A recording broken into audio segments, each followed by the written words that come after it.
தாவேகாவில் தமிழகம் முழுவதும் முழுமையான ஒரு பூத் கமிட்டி கிடையாது. இவர்கள் வாக்குக்கு பணம் கொடுக்கவில்லை.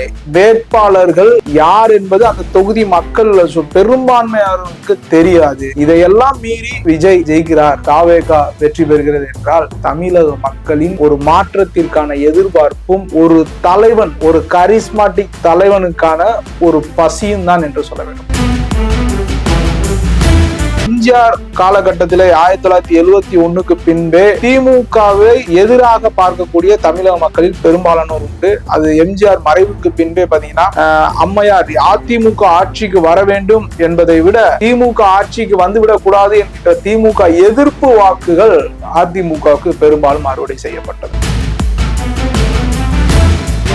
அந்த பசி, ஒரு நல்ல தலைவன் கிடைக்க மாட்டாரா என்கின்ற பசிக்கு தீனி போடும் வகையில் திரு அண்ணாமலை அவர்களோட அரசியல் இருந்தது. பாராளுமன்ற தேர்தலுக்கு பின்பு அண்ணாமலை அவர்கள் மாநில தலைவராக மாற்றப்படுகிறார். அதன் பின்பு திமுகவுக்கு எதிர்ப்பு அரசியல், திமுகவுக்கு எதிராக அரசியல் செய்யக்கூடிய தலைவர்கள் அதிமுக பாஜக பக்கம் இருந்தாலும் கூட அது மக்கள் மத்தியில் ஈர்க்கப்படவில்லை. பாராளுமன்ற தேர்தலில் 18% பாஜக வாக்கு வாங்கியதற்கு முக்கிய காரணம் தமிழகம் முழுவதும் வீசிய அண்ணாமலை என்கின்ற ஒரு அலை, மோடி என்கின்ற ஒரு அலை, தாமரை சின்னத்தை பட்டி தொட்டி எங்கும் அண்ணாமலை கொண்டு சேர்த்த விதம், இதுதான் கடந்த பாராளுமன்ற தேர்தலில் 18% வாக்குகளை பெற்றது.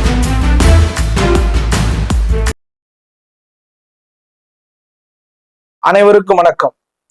தாவேகாவில் தமிழகம் முழுவதும் முழுமையான ஒரு பூத் கமிட்டி கிடையாது. இவர்கள் வாக்குக்கு பணம் கொடுக்கவில்லை.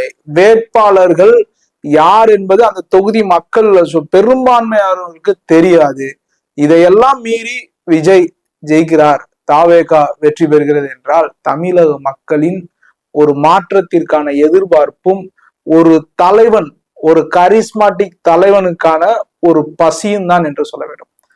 விஜய் அவர்களோட வெற்றியை நம்ம எங்க இருந்து இதோட அரசியல் புரிஞ்சுக்கணும்னா, நம்ம 2016 காலகட்டங்கள்ல இருந்து அம்மையார் ஜெயலலிதா, அதாவது தமிழக அரசியலை அம்மையார் ஜெயலலிதாவிற்கு முன்பு, ஜெயலலிதாவிற்கு பின்பு என்றுதான் பிரித்து பார்க்க. குறிப்பாக விஜய் போன்ற ஒரு கரிஸ்மாட்டிக் லீடர், விஜய் வருவதற்கு முன்பு திரு அண்ணாமலை அவர்கள் தமிழக அரசியலில் என்ட்ரி கொடுக்கிறார்.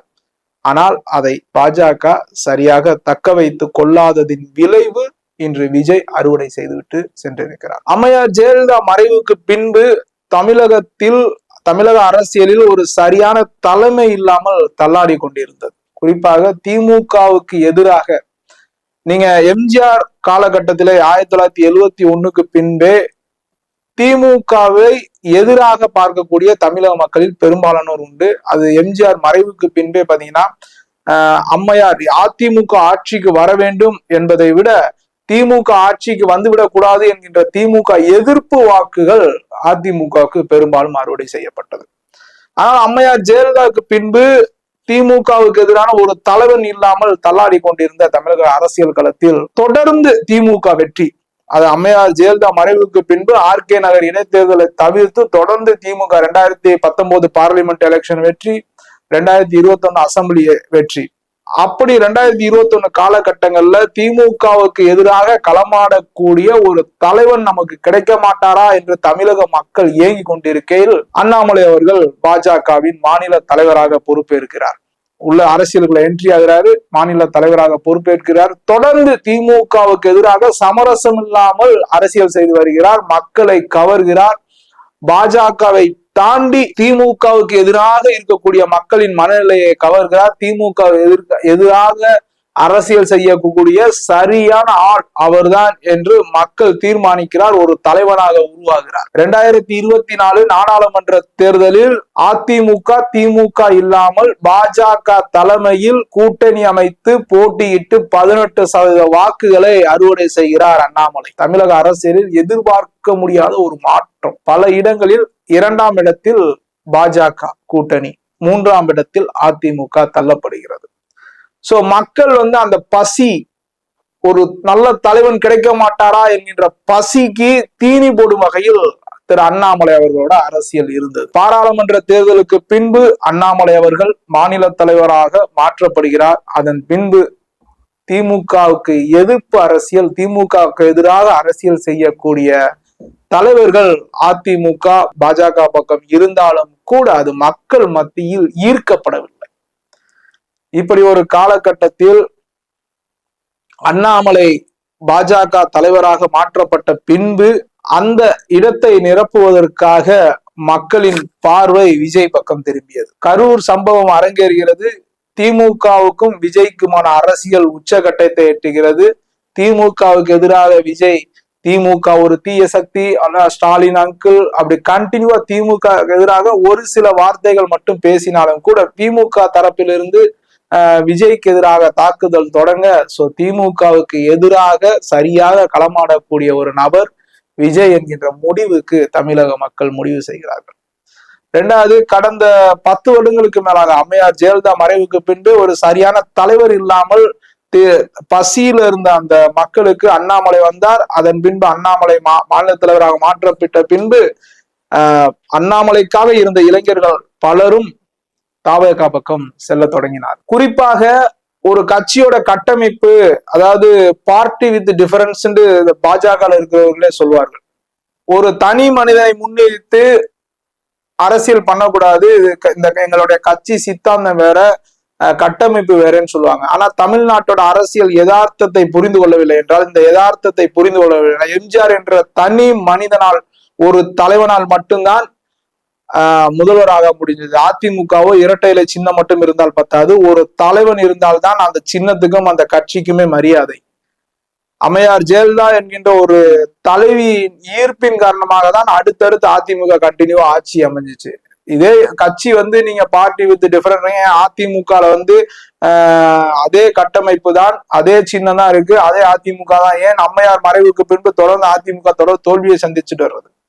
ஒரு கரிஸ்மாட்டிக் லீடர் இல்லைன்னாவே அந்த கட்சி அந்த கட்சி மக்களால் ஈர்க்கப்பட முடியாது. இன்னைக்கு தமிழக மக்கள் எப்பயுமே ஒரு கரிஸ்மாட்டிக் லீடரை எதிர்பார்த்து 1967 தொடங்கி அண்ணாதுரை காலம் தொட்டு ஒரு கரிஸ்மாட்டிக் லீடரை பின்தொடர்ந்துதான் ஆட்சியில் அமர வச்சிட்டு இருக்காங்க.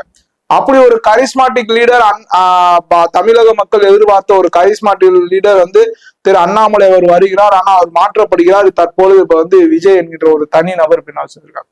விஜய் என்ன செய்ய போகிறார், என்ன நலத்திட்டங்கள் கொண்டு வர போறார், இதெல்லாம் மக்கள் ஒரு தடவை வாய்ப்பு கொடுப்போம் என்று கொடுத்து விட்டார்கள். அந்த வகையில் இந்த அரசியல் யதார்த்தத்தை பாஜக கற்றுக்கொள்ள வேண்டும்.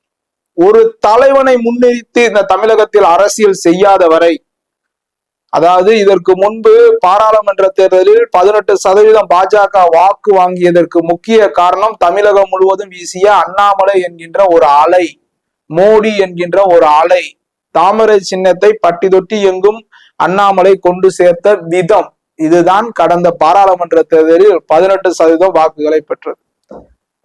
அல்லது மற்றபடி எல்லா தொகுதியிலும் இந்த வேட்பாளருக்காக ஒரு வாக்கு வங்கி என்பது ஒரு சில தொகுதிகளில் வேணால் இருக்கலாமே தவிர பல தொகுதிகளில் வேட்பாளர் பார்த்து கடந்த பாராளுமன்ற தேர்தலில் வாக்களிக்கவில்லை.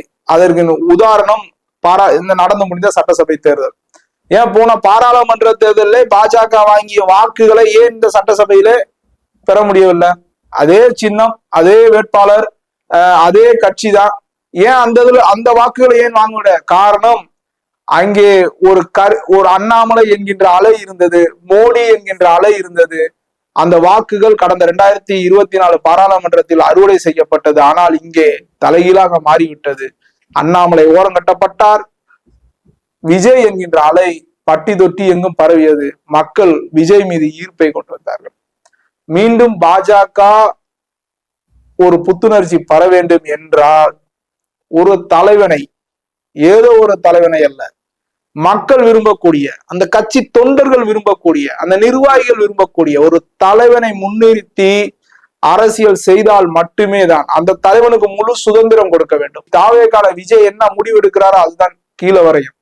அப்படி ஒரு முழு சுதந்திரத்தை கொடுத்து பாஜக முன்னிறுத்தி அரசியல் செய்தால் மட்டுமே தான் தமிழகத்தில் பாஜக அடுத்த கட்ட வளர்ச்சி அடையும். 2031 ஆட்சியை நோக்கி நகர முடியும்.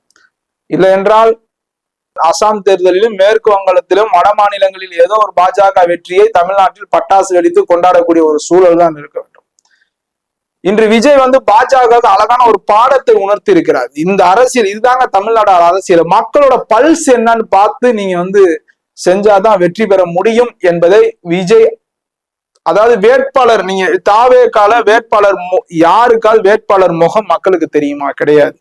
ஒரு ஆட்டோ டிரைவர் மகன் வேட்பாளர், ஒரு லாரி டிரைவர் மகன் வேட்பாளர், ஒரு சாமானியன், ஒரு பஜாஜ் பைனான்ஸ்ல வேலை பார்க்கிற ஒரு சாமானிய வேட்பாளர் ஜெயிச்சு. அப்ப வெற்றி யாருக்காக விழுந்தது? ஓட்டு யாருக்காக? விசில் என்கின்ற சின்னத்துக்கும் விஜய் என்கின்ற முகத்திற்கும். அது போன்ற ஒரு தலைவனை பாஜக உருவாக்கினால் மட்டும்தான் தமிழகத்தில் பாஜக காலூன்ற முடியும் என்பது தமிழக மக்கள் இந்த 2026 தேர்தலில் உணர்த்தி இருக்கிறார்கள். இதை உணர்ந்து பாஜக சில மாற்றங்களை கொண்டு வந்து தன்னுடைய அரசியல் பயணத்தை தொடருமானால் பாஜக அடுத்த கட்டத்தை நகரும் என்பதுதான் நிதர்சனம். நன்றி, வணக்கம்.